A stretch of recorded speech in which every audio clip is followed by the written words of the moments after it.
সীমান্তে বিএসএফের দাদাগিরি আর মেনে নিচ্ছে না বাংলাদেশিরা। একের পর এক জবাব দিচ্ছে বিভিন্ন সীমান্তে।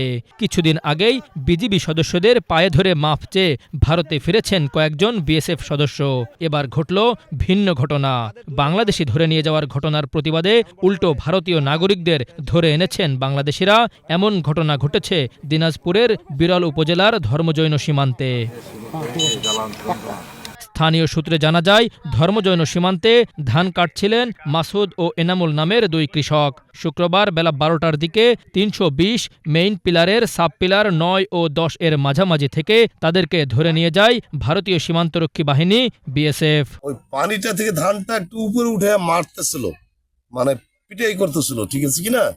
সেই মুহূর্তে ভুট করে পিছন থেকে এসে বিএসএফ এসে ওদেরকে উঠে নিয়ে চলে গেছে দুইজনকে। পরবর্তীতে জনতা ক্ষিপ্ত হইয়া আবার ভারতীয় দুজনকে আটকেছে, একজন বৈরাজ আর একজন হচ্ছে ক্ষিতীশ।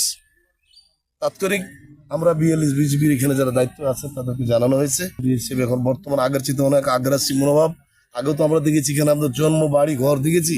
এই শেখ হাসিনা চলে যাওয়ার পর থেকে 5 তারিখের পর থেকে বিএসএফই মনে হচ্ছে আমাদের প্রতিপক্ষ মনে হচ্ছে হাঁটিয়ে উড়াই দিবে, এরকম অবস্থা। এ ঘটনায় ক্ষিপ্ত হয়ে দুই ভারতীয় নাগরিককে ধরে এনেছেন গ্রামবাসী।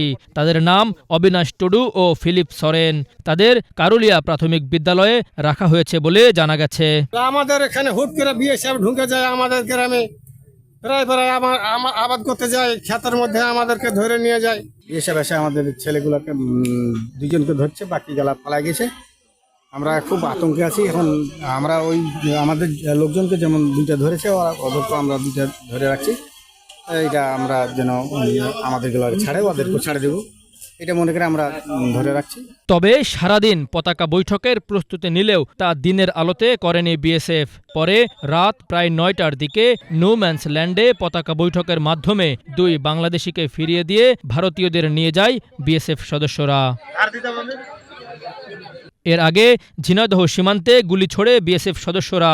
ওই গুলিতে এক বাংলাদেশি যুবক গুরুতর আহত হন।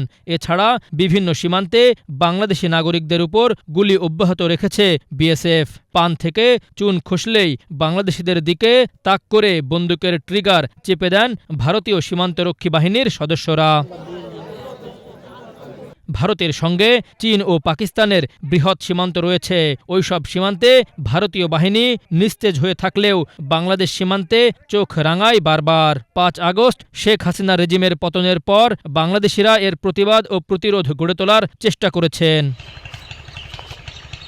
আওয়ামী লীগ সরকার পতনের পর থেকে ভারতীয় বিএসএফ নানাভাবে বিভিন্ন সীমান্তে দাদাগিরি দেখানোর চেষ্টা করেছে।